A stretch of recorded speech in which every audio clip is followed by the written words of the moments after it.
আপনারা আশ্বস্ত থাকুন ইনশাল্লাহ, আমাদের নিয়ত সহি, উই আর কনফিডেন্ট ইনশাল্লাহ we will be able to deliver.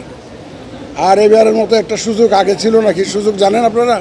সেই সুযোগটা হচ্ছে শুধু আমরা না, রাজনৈতিক দলগুলো যারা ইলেকশন করবেন তারা 15-16 বছর ধরে বলে আসতেছেন আমরা ভোটের অধিকার চাই, আমরা অবাধে ভোট দিতে চাই। সুতরাং তাদেরকে আমরা সাথে পাবো এবং তাদের ডিমান্ডটাকে আমরা বাস্তবায়নে সহযোগিতা করব তাদের। সুতরাং আমাদের তো এখন অসুবিধা নেই, তারাও জাতির কাছে ওয়াদাবদ্ধ। আজকে আর না, আমরা এখন ইলেকশন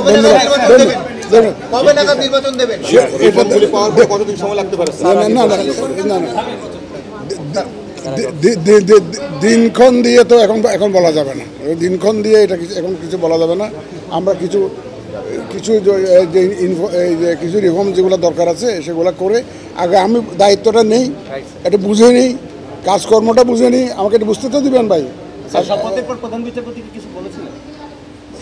না, উনি বলেছেন যে he will give full cooperation to the election commission.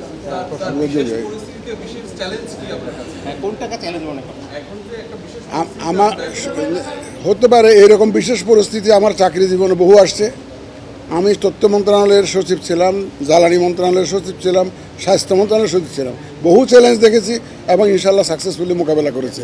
Challenge মোকাবেলা করার সাহস এবং অভিজ্ঞতা আমার আছে। সুতরাং আমি ইনশাল্লাহ যে কোনো ধরনের চ্যালেঞ্জ আসুক সংশ্লিষ্ট সবাইকে নিয়ে ইনশাল্লাহ we will overcome those challenges. Thank you.